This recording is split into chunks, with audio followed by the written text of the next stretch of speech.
পাহাড়ে মানুষ কিভাবে জীবন যাপন করে। আসসালামু আলাইকুম guys, welcome back to another blog. আজকের এই ব্লগে আমরা আছি বান্দরবান জেলার লামা উপজেলার মেরিঞ্জা ভ্যালিতে। আর এই মেরিঞ্জা ভ্যালিতে আমরা কিভাবে আসছি, মেরিঞ্জা ভ্যালি নামকরণ কিভাবে হয়েছে এবং মেরিঞ্জা ভ্যালিতে আসার পর আপনারা কি কি করতে পারবেন, কোথায় থাকতে পারবেন, কিভাবে খাবেন, কিভাবে আসবেন, আজকের এই ভিডিওতে এভরিথিং আপনাদেরকে দেখাবো। আর আপনারা কিভাবে আসবেন সেটাও আপনাদেরকে জানাবো, কত টাকা খরচ হবে সেটাও আপনাদেরকে জানাবো। তো সর্বপ্রথম আমি আপনাদেরকে বলে দিই আমরা এখানে কিভাবে আসছি, তারপর আমি আপনাদেরকে জানাবো যে আমরা কোন রিসোর্টে উঠছি, আপনারা কোন রিসোর্টে উঠবেন, বা কটেজ নিবেন নাকি ঝুমঘর নিবেন না তাঁবুতে থাকবেন। তো সর্বপ্রথম আমরা চিটাং রোড থেকে জনপ্রতি 1000 টাকা ভাড়া দিয়ে এমআর স্লিপার বাস দিয়ে আমরা নামছি চকরিয়াতে। আর চকরিয়া থেকে চাঁদের গাড়ি দিয়ে মেরিঞ্জা বাজার নামার পর ওইখান থেকে আমরা প্রায় 20 মিনিটের মতো ট্রেকিং করে আমরা চলে আসছিলাম মেরিঞ্জা ভ্যালিতে। আর ওইখানে কোনো কটেজ না পাওয়ায় বা ঝুমঘর না পাওয়ায় আমরা চলে আসছি মারাংচা হিল রিসোর্টে। আর এই রিসোর্টটাও এক কথায় অসাধারণ, আপনারা চেষ্টা করুন এই দুইটা রিসোর্টে থাকার জন্য। মারাংচা হিল রিসোর্টটার যেই ভিউ এক কথায় অসাধারণ। এখানে বিকালবেলা আশেপাশের যত রিসোর্ট আছে সেই রিসোর্টের লোক বিকালবেলা 20 টাকা করে টিকিট দিয়ে এই মারাংচা হিল রিসোর্টের মধ্যে আইসা পিকচার নেয়। তো আপনারা চেষ্টা করবেন সরাসরি মারাংচা হিল রিসোর্টের মধ্যেই কটেজ বা ঝুমঘর বা তাঁবু নেওয়ার জন্য। আর আমার পিছনে দেখতেছেন মেরিঞ্জা ভ্যালি। আর সর্বপ্রথম এই মেরিঞ্জা ভ্যালির নামকরণ হয় এখানে এক ভদ্রলোক এই রিসোর্টটাকে তৈরি করে আর রিসোর্টের নাম দেয় মেরিঞ্জা ভ্যালি। আর সেই মেরিঞ্জা ভ্যালি রিসোর্টের নাম থেকেই পুরা এরিয়ার নাম হয়ে যায় মেরিঞ্জা ভ্যালি। আমাদের পিছনে দেখতেছেন আমাদের ঝুমঘরটা, এই ঝুমঘরে আমরা 4 জন উঠছি। আর 4 জনের ভাড়াও 2000 টাকা, 10 জন উঠলো 2000 টাকা। এখানে আমি, জুম্মান, রিপন এবং আমার বন্ধু রোবেল উঠছি। আর এই হচ্ছে আমাদের ঝুমঘর। এখানের যে ভিউটা এক কথা অসাধারণ। আর ঝুমঘরের সামনে একটা বারান্দা আছে, ওইখান থেকে ফুল পাহাড়ের ভিউটা এনজয় করা যায়। এখন আমরা যাবো ঝুমঘরের ভিতরে। ঝুমঘরের ভিতরে কি কি আছে এবং বারান্দা থেকে কি কি ভিউ দেখা যায় সেটাও আপনাদেরকে দেখাবো। এবং ঝুমঘরের সাথে খানা ইনক্লুডেড, পার পার্সন 800 টাকা। আপনারা 10 জন আসেন আর 20 জন আসেন, ঝুমঘরের প্রাইস তো 2000 টাকাই, বাট পার পার্সন 800 টাকা দিয়ে আপনাকে 4 বেলার খাবার নিতে হবে। এখন আমরা যাবো ঝুমঘরের ভিতরে, তারপর আপনাদের সামনের ভিউটা দেখাবো। তো এই হচ্ছে আমাদের ঝুমঘর। আর ঝুমঘরটা পুরা বাঁশের তৈরি। আর আপনারা ঝুমঘর নেন আর কটেজ নেন আর তাঁবু নেন, আপনারা অবশ্যই নেওয়ার আগে ম্যানেজারের সাথে কথা বলে নেবেন যে এখানে কারেন্টের সুবিধা আছে কিনা। এখানে অনেক ঝুমঘরে বা তাঁবুতে এবং কটেজে কারেন্টের সুবিধা থাকে না 24 ঘন্টা। ওরা মেবি বিকালে কয়েক ঘন্টার জন্য কারেন্ট দেয়, তারপর আর কারেন্ট দেয় না। তো অবশ্যই আপনারা কথা বলে নেবেন যে 24 ঘন্টা কারেন্ট সার্ভিস আছে কিনা। আর এখান থেকে বের হওয়ার পর আপনারা পাবেন মনোমুগ্ধকর একটা মাচা। আর এই মাচা থেকে আপনারা পুরা পাহাড়ের ফিলটা নিতে পারবেন। রাতে এখানে এনজয় করতে পারবেন, বসে গানের আসর জমাতে পারবেন, খাওয়া দাওয়া করতে পারবেন এবং এখানে বসে বসে আপনারা পুরা পাহাড়ের ফিলটা নিতে পারবেন। এখন আমরা কিছুক্ষণ রেস্ট করব, তারপর আশেপাশের কিছু ভিউ দেখাবো এবং আমরা যাব এখান থেকে ঝর্ণায়, ঝর্ণার ভিউ দেখাবো। এখান থেকে ঝর্ণা কত দূর, কত টাকা খরচ হয়, আজকের এই ভিডিওতে এভরিথিং আপনাদের দেখানোর চেষ্টা করব। সো আমরা এখন কিছুক্ষণ রেস্ট করি, তারপর আপনাদের সামনে ফিরে আসছি। A few minutes later. তো ঝুমঘরে কিছুক্ষণ রেস্ট করার পর এখন হচ্ছে আমাদের গোসল করার পালা। আমাদের ঝুমঘরের নিচেই নাকি ছোট্ট একটা ঝর্ণা আছে, আর সেই ঝর্ণাতেই নাকি এই রিসোর্টের সবাই গোসল করে। ঝর্ণাটা অনেক ছোট বাট গোসল করার উপযোগী। এখন আমরা যাবো সেই ঝর্ণাতে, 4 বন্ধু মিলে গোসল করব, তারপর ফিরে এসে খাওয়া দাওয়া করবো।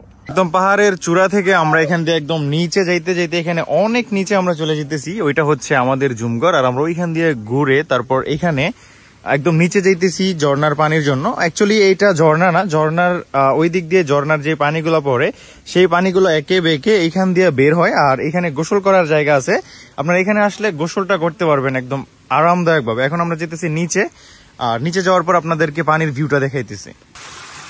তো আমরা সেই পাহাড়ের চূড়া থেকে নিচে নেমে আসছি। আর এখানে নিচে নামার সময় অনেক সাবধানতা অবলম্বন করতে হবে, কারণ এইখানের পাহাড়গুলো পানিতে পিচ্ছিল হয়ে আছে। এখন আমরা যেতেছি নিচে, আর ঝর্ণা থেকে যে পানিগুলো আসছে জঙ্গলের মাঝখান দিয়ে সেই পানিতে এখন আমরা গোসল করব। আর এখানের পানি মেবি সরাসরি উঠায় ওরা খাওয়ায় নাকি রান্নার কাজে ব্যবহার করা যায় না, বাট এখানে একটা মোটর লাগানো আছে।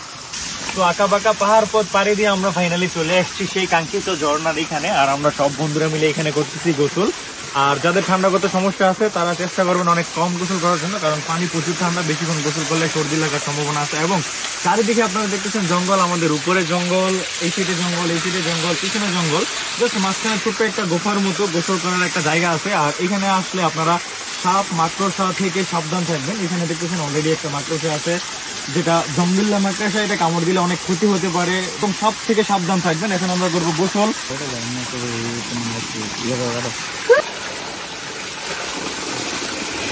মানুষ কিভাবে জীবন যাপন করে। A few minutes later. তো গোসল করার পর একটু ফ্রেশ হওয়ার পর এখন হচ্ছে আমাদের খাওয়া দাওয়ার পালা। আর জনপ্রতি 800 টাকায় 4 বেলার প্যাকেজ আমরা নিয়েছি, এটা একদম রুমের সাথে ইনক্লুডেড। আমরা রুম নিয়েছিলাম 2000 টাকা দিয়ে, এবং জনপ্রতি 800 টাকা দিয়ে আমরা যে 4 বেলার খাবারটা নিয়েছি সেটার প্রথম খাবার মানে দুপুরের খাবার এখন আমরা খাইতে যাইতেছি। একটা হোটেলের মতো বানিয়ে রাখছে রিসোর্ট ওইখানে।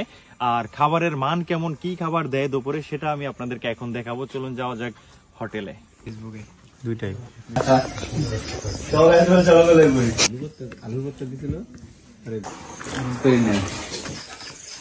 তো আমরা দুপুরের খাওয়া দাওয়ার পর লম্বা একটা রিল্যাক্স নিয়ে ঘুম দিলাম। তারপর উঠে বিকালবেলা সব বন্ধুরা মিলে আশেপাশের ভিউ এনজয় করার পর কিছু পিকচার নেওয়ার পর এখন হচ্ছে রাতের খাবার বেলা। এখানে হইতেছে বারবিকিউ, আর বড় ভাইরা অলরেডি বারবিকিউ রান্না শেষ করে ফেলছে। আর আমরা আসছি দেখার জন্য যে বারবিকিউ কেমন হয়েছে। নিচে হচ্ছে লাকড়ির কয়লা আর উপরে হইতেছে বারবিকিউ। কিছুক্ষণ পর আমরা করবো খাওয়া দাওয়া এই বারবিকিউ। মাম্মা গ্যারান কেমন আসে? গ্যারান খুব ভালো।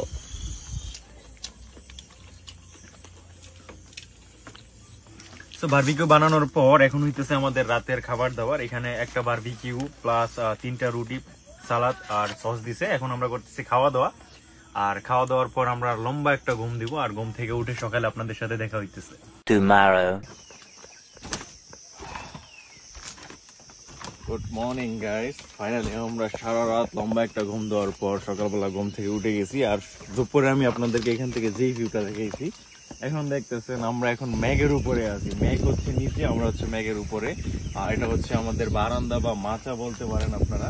আর চারিদিকে পাহাড়গুলা মেঘে ডেকে গেছে, দেখতে এক কথা অসাধারণ। যদি আপনারা সাজেক যান বা এইখানে আসেন বা অন্য কোনো পাহাড়ি অঞ্চলে যান, তাহলে আপনারা চেষ্টা করবেন সকাল 5টার আগে ওঠার জন্য, তাহলে আপনারা এই টাইপের ভিউটা এনজয় করতে পারবেন। একটু পরে এখান থেকে সূর্য উদয় হবে, আর ওইটা দেখতে অনেক বেশি সুন্দর লাগে। আমরা সূর্য উদয় হওয়ার আগ পর্যন্ত আমরা এখানে দাঁড়িয়ে দাঁড়িয়ে অপেক্ষা করব। আর সূর্য যখন উঠে সেটার ভিউটা আপনাদেরকে দেখাবো। আর চারিদিকের যে মেঘের ভিউটা অসাধারণ। এখন আমি আপনাদেরকে এখানের কিছু এরিয়াল ভিউ দেখাবো, তারপর আপনাদের সামনে ফিরে আসছি।